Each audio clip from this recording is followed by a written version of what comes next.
मशकी set 27 सवाल number 5 jail की मिसालों में दी हुई मालूमात की मदद से मसावात बनाइए और इसे हल कीजिए।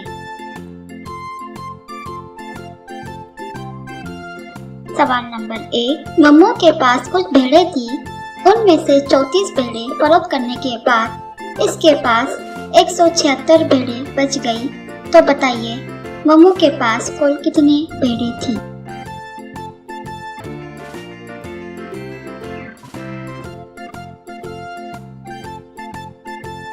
अब आइए हम इस मिसाल को हल करते हैं। मम्मू के पास कुछ भेड़ें थी, कुछ भेड़ें यानी कितनी भेड़ें थी ये नहीं है, इसलिए हम उसे x फर्ज करेंगे। मम्मू के पास x भेड़ें थी, उसमें से 34 भेड़ें फरोख्त करने के बाद x तफरीक 34। यहाँ पर हमने तफरीक इसलिए इस्तेमाल की है कि कुछ भेड़ें में से 34 भेड़ें फरोख्त की, इसलिए x तफरीक 34। लेकिन भेड़ें फरोख्त करने के बाद 176 भेड़ें बच गई, इसलिए हमारी मसावात तैयार होगी x तफरीक 34 बराबर 176। इससे पहले हम लोग सीख चुके हैं जब तफरीक होता है मसावात को मसावी करने के लिए हम तरफैन में जमा करते हैं, तो यहाँ पर हम तरफैन में 34 मिलाएंगे या जमा करेंगे। x तफरीक 34 जमा 34 बराबर 176 जमा 34। दाएं तरफ और बाएं तरफ हम जमा 34 करेंगे। तफरीक 34 और जमा 34 ये कैंसिल हो जाएगा, तो नीचे बचेगा x बराबर 176 जमा 34 बराबर 210। तो x बराबर 210। यहाँ पर x को हमने कुल भेड़ें के लिए फर्ज किया था, इसलिए मम्मू के पास कुल 210 भेड़ें थी।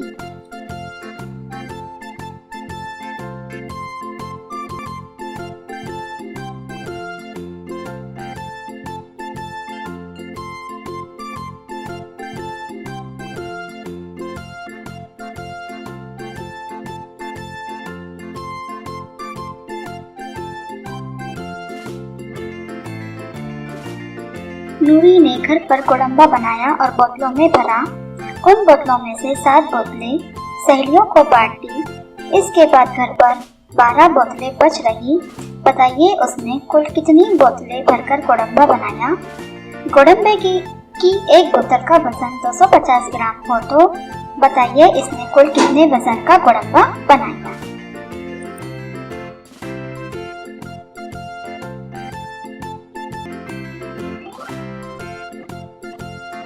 नूरी ने घर पर गोडम्बा बनाया और बोतलों में भरा।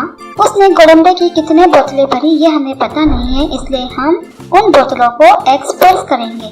नूरी ने x बोतलें भरकर गोडम्बा बनाया।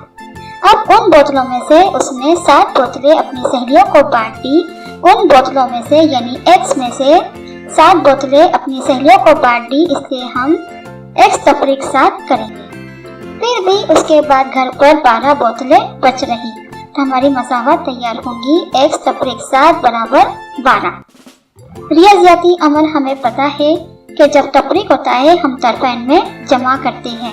तफरीक 7 के लिए हम दाएं तरफ और बाएं तरफ जमा 7 करेंगे, तो मसावत तैयार होंगी x तफरीक 7 जमा 7 बराबर 12 जमा 7। तफरीक 7 और जमा 7 कैंसिल होगा। x बराबर 12 जमा 7 बराबर 19। x बराबर 19। तो नूरी ने कुल 19 बोतलें भरकर गोडंबा बनाया। हमें जवाब हासिल हुआ 19 बोतलें।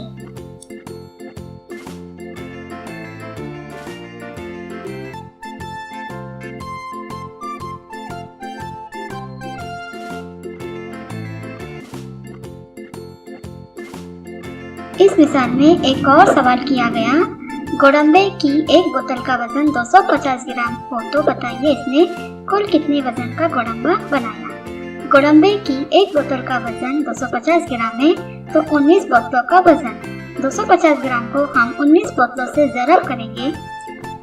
दाएं तरफ आप देख सकते हैं कि हमने ज़रब का अमल किया है। 250 ज़रब 19, पहले हम 9 से ज़रब करेंगे और फिर 1 से, तो हमें जवाब हासिल होगा 4750। गोडंबे का कुल वजन हुआ 4750 ग्राम। अगर हमें इसे किलोग्राम में करना है तो 4.750 ग्राम।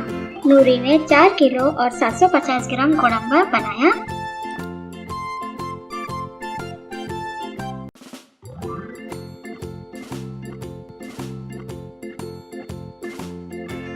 शबाना ने बाजार से कुछ किलोग्राम गेहूँ खरीदा। इसमें से हर महीने के लिए 12 किलोग्राम गेहूँ के हिसाब से 3 महीने के लिए गेहूँ पिसने के लिए निकाले तो 14 किलोग्राम गेहूँ बच गया। बताइए शबाना ने कुल कितना गेहूँ खरीदा था। अब आइए हम इस मिसाल को हल करते हैं। शबाना ने बाजार से कुछ किलोग्राम गेहूँ खरीदा। कुछ के लिए हम यहाँ पर x का इस्तेमाल करेंगे। शबाना ने बाजार से x किलोग्राम गेहूँ खरीदा। इसमें से हर महीने के लिए 12 किलोग्राम गेहूँ के हिसाब से 3 महीने के लिए यानी एक महीने के लिए 12 किलोग्राम तो 3 महीने के लिए 12 × 3 बराबर 36 यानी 36 किलोग्राम गेहूँ पिसने के लिए निकाले। फिर भी उसके पास 14 किलोग्राम गेहूँ बच गए तो मसावत तैयार होंगी x तफरीक 36 बराबर 14 यानी x किलोग्राम में से 36 किलोग्राम गेहूँ पिसने के लिए निकाले और 14 किलोग्राम गेहूँ बच गए। मसावत x तफरीक 36 बराबर 14। इसमें हम तरफैन में 36 की जमा करेंगे। x तफरीक 36 जमा 36 बराबर 14 जमा 36। दाएं तरफ और बाएं तरफ हम जमा 36 करेंगे। मसावत तैयार होंगी x तफरीक 36 जमा 36 बराबर 14 जमा 36। बाएं तरफ तफरीक 36 और जमा 36 कैंसिल होगा। तफरीक 36 जमा 36 कैंसिल होने के बाद नीचे बचेगा x बराबर 14 जमा 36। 14 जमा 36 बराबर 50। x बराबर 50। शबाना ने 50 किलोग्राम गेहूँ खरीदा तो हमें जवाब हासिल हुआ 50 किलोग्राम गेहूँ।